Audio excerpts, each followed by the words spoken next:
Exit पोल्सचे आकडे आले आणि राज्यामध्ये कोणाचं सरकार बसणार याच्या चर्चेनं जोर धरला। पण या एक्झिट पोल्समध्ये दिसलेली सगळ्यात महत्त्वाची गोष्ट म्हणजे उद्धव ठाकरेंच्या कमी दाखवण्यात आलेल्या जागा। महाविकास आघाडीत काँग्रेसनंतर सगळ्यात जास्त जागा लढवणाऱ्या उद्धव ठाकरेंच्या शिवसेनेला कुठल्याच एक्झिट पोलनं 40च्या पुढे जागा दिलेल्या नाहीयेत। त्यामुळे ज्याप्रमाणे ठाकरेंचा सहानुभूतीचा फुगा लोकसभेला फुटला तशीच शक्यता आता विधानसभेला सुद्धा वर्तवण्यात येते। जागा वाटपात सगळ्या घोळात ठाकरेंनी शेवटपर्यंत काँग्रेसला ताणून धरलं। काँग्रेसच्या वाट्याच्या जागा घेऊन तिथं अगदी नवखे उमेदवार दिले। त्यामुळे काँग्रेस आणि ठाकरे दोघांना तोटा बसण्याची शक्यता एक्झिट पोल्स मध्ये वर्तवण्यात आली आहे। आता एक्झिट पोल्स मध्ये ठाकरे विरुद्ध शिंदे सामन्यात शिंदे वरचढ का ठरले, ठाकरेंना या एक्झिट पोल मध्ये नेमक्या किती जागा मिळण्याचे अंदाज दाखवण्यात आलेत आणि ठाकरेंच्या कोणत्या चुकांमुळे महाविकास आघाडी सत्तेपासून लांब राहण्याची शक्यता वर्तवण्यात येते समजून घेऊयात या व्हिडिओत। सगळ्यात आधी एक्झिट पोल मध्ये ठाकरे आणि शिंदेच्या जागाचे नेमके काय अंदाज वर्तवण्यात आलेत ते पाहूयात। चाणक्य या संस्थेद्वारे करण्यात आलेल्या एक्झिट पोल मध्ये शिंदेच्या शिवसेनेला 48 पेक्षा जास्त जागांचा अंदाज वर्तवण्यात आलाय, तर ठाकरेंना 35 पेक्षा जास्त जागा मिळतील असं म्हणण्यात आलंय। पोल डायरीनं केलेल्या एक्झिट पोल नुसार शिंदे गटाला 27 ते 50 जागा तर ठाकरेंना 16 ते 36 जागा मिळण्याचा अंदाज वर्तवण्यात आलाय। त्यानंतर इलेक्टोरल एज या संस्थेनं जाहीर केलेल्या पोल नुसार शिंदेच्या शिवसेनेला राज्यामध्ये 26 जागांवर विजय मिळवण्याची शक्यता आहे, तर ठाकरे गटाला मात्र या पोलमध्ये 44 जागांचा अंदाज वर्तवण्यात आलाय। त्यामुळे इतर सगळ्या पोल्सच्या तुलनेत इलेक्टोरल एजने केलेल्या पोलमध्ये ठाकरे गटाला सर्वाधिक जागा मिळण्याचे अंदाज व्यक्त करण्यात आले। पण यानंतर मॅटराईच्या सर्व्हेनुसार शिंदेच्या शिवसेनेला 37 ते 45 जागांचे अंदाज आहेत, तर ठाकरेंच्या शिवसेनेला 41 ते 39 जागांचा अंदाज आहे। याशिवाय दैनिक भास्कर रिपोर्ट्सने केलेल्या सर्व्हेनुसार शिंदेच्या सेनेला आणि ठाकरेंना एकसारख्याच 30 ते 35 जागा मिळतील असे अंदाज व्यक्त करण्यात आले। एकूणच काय तर इलेक्टोरल एज सोडता ठाकरे गटाला कुठल्याही एक्झिट पोलमध्ये शिंदेच्या शिवसेनेपेक्षा जास्त जागा मिळण्याचे अंदाज हे व्यक्त करण्यात आलेले नाहीयेत। पण शिंदेच्या तुलनेत जास्त जागा लढवून सुद्धा ठाकरे एक्झिट पोलमध्ये मागे पडताना का दिसतायत?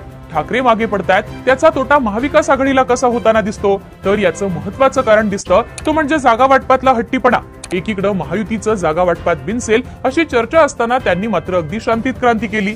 अजित पवारांना सगळ्यात कमी फक्त 58 जागा देण्यात आल्या तरी त्यात त्यांनी समाधान मानलं। पण इकडे महाविकास आघाडीत समान सूत्र अवलंबण्याच्या चर्चेने जोरदार घमासान झालं। ठाकरेंनी सुरुवातीला तर परस्पर 65 उमेदवार जाहीर करून टाकले, त्यामुळे महाविकास आघाडीत जागा वाटपात चांगलीच बिघाडी झाली। महायुतीत मात्र राष्ट्रीय पक्ष असलेल्या भाजपने आपला 150 जागांचा आग्रह लावून धरला आणि 148 पर्यंत मजल मारली। आपले अनेक नेते शिंदेच्या शिवसेनेत आणि अजित पवारांच्या राष्ट्रवादीत पेरले, पण काँग्रेस मात्र 101 वर अडकली। ठाकरे गटाने 96 जागा पदरात पाडून घेतल्या। शरद पवार सुद्धा 70 ते 80 पर्यंत जागा लढवतील अशा चर्चा असताना त्यांनी 85चा आकडा पार केला। कुठल्याही एका पक्षाला जास्तीच्या जागा लढवता न आल्यानं आताच्या एकाही एक्झिट पोलमध्ये काँग्रेस किंवा ठाकरे किंवा शरद पवारांची राष्ट्रवादी 60च्या आकड्यापुढे जाताना दिसत नाहीये। हेच भाजप मात्र सगळ्या एक्झिट पोलमध्ये 70च्या वरती जात 1 नंबरचा पक्ष ठरताना दिसतोय। थोडक्यात जास्ती जागा लढवण्याच्या नादात स्वतःकडे प्रभावी उमेदवार नसताना सुद्धा ठाकरेंच्या हट्टामुळे काँग्रेसला आपल्या जागा सोडाव्या लागल्या। त्यामुळे महाविकास आघाडीचा एकत्रित आकडा कुठेही 150च्या पुढे जाताना दिसत नाही। त्यामुळे जागा वाटपाचा हा घोळ महाविकास आघाडीला सत्तेपासून लांब ठेवण्यासाठी कारणीभूत ठरू शकतो अशा चर्चा होत आहेत। आता एक्झिट पोलमध्ये ठाकरेंच्या जागा कमी असण्याचं कारण काय असू शकतं? तर ते म्हणजे सहानुभूतीवर ठाकरेंना निवडणूक खेचता आलेली नाहीये। लोकसभेला उद्धव ठाकरेंच्या सहानुभूतीची जोरदार चर्चा झाली, पण अपेक्षित असा रिझल्ट काही आला नाही। स्ट्राईक रेटच्या बाबतीत एकनाथ शिंदे उजवे ठरले। जागा वाटपात सुद्धा एकनाथ शिंदेंनी भले भाजपचे उमेदवार आपल्या पक्षात घेतले, पण अगदी चोखंदळपणे जागा निवडल्या हेच ठाकरेंच्या बाबतीत दिसलं नाही। जागा निवडताना अनेक ठिकाणी तुमची ताकद नाहीये, तुम्ही उमेदवार देऊ नका असं काँग्रेसचे नेते सांगत असताना ठाकरेंनी तिथे उमेदवार दिले। त्याचाच परिणाम म्हणजे निवडणुकीच्या मतदानाच्या दिवशी सोलापूर दक्षिण ही काँग्रेसची परंपरागत जागा आहे असं म्हणत प्रणिती शिंदेंनी ठाकरेंच्या उमेदवाराला पाठिंबा न देता अपक्षाला पाठिंबा दिला। रामटेकमध्ये सुद्धा सुनील केदारांनी अपक्षाला पाठिंबा देण्याचा निर्णय घेतलाय। थोडक्यात ठाकरेंचा उमेदवार ताकदीचा नसल्यानं अनेक ठिकाणी मित्र पक्षांची साथ त्यांच्या उमेदवारांना मिळाली नाहीये। हेच सहानुभूतीबाबत बोलायचं तर ठाकरेंनी विधानसभेला सगळ्यात कमी 65 सभा घेतल्या। त्यांच्यापेक्षा जास्त सभा शिंदे, शरद पवार, फडणवीस, अजितदादांनी घेतल्याचं दिसतं। ठाकरेंनी लोकसभेप्रमाणेच शिंदेच्या आमदारांच्या विरोधातलं खोक्यांचं नरेटिव्ह रेटण्याचा प्रयत्न केला, पण ग्राउंडवर शिंदेच्या आमदारांनी मोठ्या प्रमाणात निधी वाटप केल्याने अनेक ठिकाणी फक्त गद्दारीचं नरेटिव्ह हे वर्कआउट झाल्या नसल्याच्या चर्चा आहेत। तसंच शिंदेंनी लोकसभेप्रमाणे मॅन टू मॅन मार्किंग केल्यानं ठाकरेंची स्ट्रॅटेजी कमी पडून लोकसभेप्रमाणे विधानसभेला सुद्धा एकनाथ शिंदे ठाकरेंच्या पुढे जाण्याची शक्यता ही वर्तवण्यात येते। एक्झिट पोल मध्ये ठाकरेंच्या जागा कमी दिसतायत यामागचं दुसरं कारण असू शकतं ते म्हणजे शरद पवारांनी लोकसभेच्या निकालानंतर लोक हेरली, पण ठाकरेंनी मात्र उशीर केला। शरद पवारांनी लोकसभेला एकूण 10 जागा लढवल्या आणि त्यातल्या 8 जिंकून आणल्या। लोकसभेतला परफॉर्मन्स आणि शरद पवारांच्या रणनीतीवर असलेला विश्वास, शरद पवारांची निर्माण झालेली लाट यामुळे महायुतीतले अनेक नेते पवारांकडे आले, ते सुद्धा विधानसभेला चांगलाच कालावधी शिल्लक असताना। पवारांनी प्रत्येक मतदारसंघात आपली बैठक बसवली, उमेदवार निवडले। अभिजित पाटील, हर्षवर्धन पाटील, समरजित घाटके यांच्यासारख्या नेत्यांना पवारांनी हेरलं आणि तिकीटही दिलं। हेच ठाकरेंकडे मात्र उमेदवारांची वानवा होती। हेच आपण शरद पवारांचं बोलायचं तर त्यांनी अजित पवार गटातले उमेश पाटील, राजेंद्र शिंगणे अशा नेत्यांना सुद्धा आपल्या पक्षात घेतलं, पण शिंदेच्या शिवसेनेतला एकही महत्वाचा नेता ठाकरेंच्या गळाला लागला नाही। याचा परिणाम म्हणजे उद्धव ठाकरेंना अनेक मतदारसंघात ताकदीचे चेहरे देताच आले नाही। उदाहरणच घ्यायचं झालं तर सिल्लोडची जागा। सिल्लोडमध्ये अब्दुल सत्तार यांचं एकहाती वर्चस्व आहे, पण त्यांच्या विरोधात ठाकरे गटाला ताकदीचा चेहरा न मिळाल्यानं सिल्लोडमध्ये शिंदे गटाच्या बाजूने निकाल लागण्याची शक्यता वर्तवण्यात येते।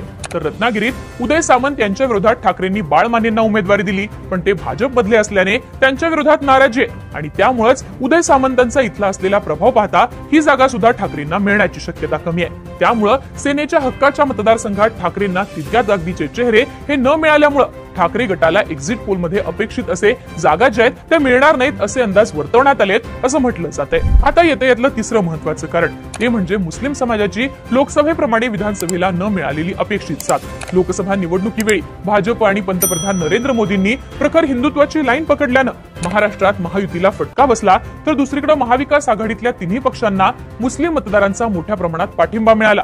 विशेषतः उद्धव ठाकरेंच्या पाठीमागे मुस्लिम समाज एकत्रितपणे उभा राहिला।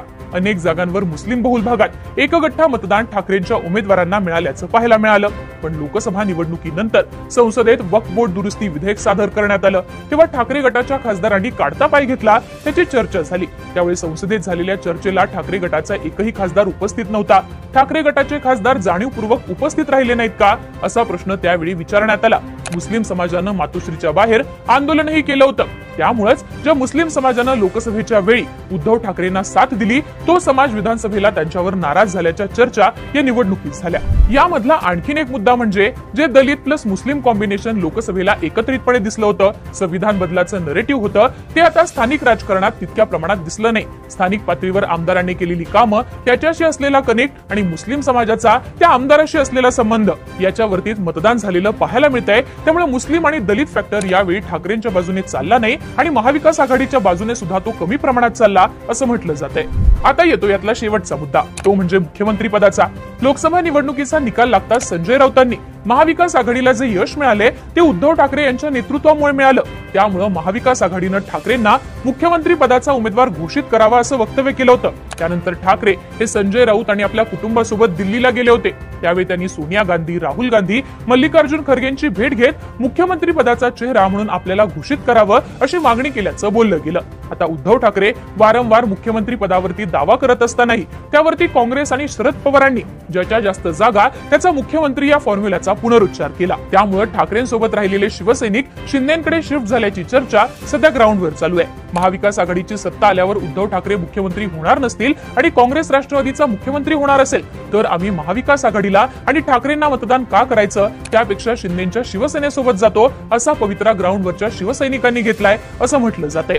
थोडक्यात जास्तीच्या जागा घेऊन सुद्धा अपेक्षित असे उमेदवार प्लेस न करता आल्याने आतापर्यंत आलेल्या एक्झिट पोल मध्ये उद्धव ठाकरेंना शिंदेपेक्षा कमी जागा देण्यात आल्यात असं दिसतंय। पण हाच ट्रेंड निकालात कायम राहणार का हे पाहणं महत्त्वाचं असणार आहे। तुम्हाला काय वाटतं, उद्धव ठाकरेंच्या यंदाच्या विधानसभेला किती जागा निवडून येतील याबद्दलची तुमची मतं कमेंट बॉक्समध्ये लिहून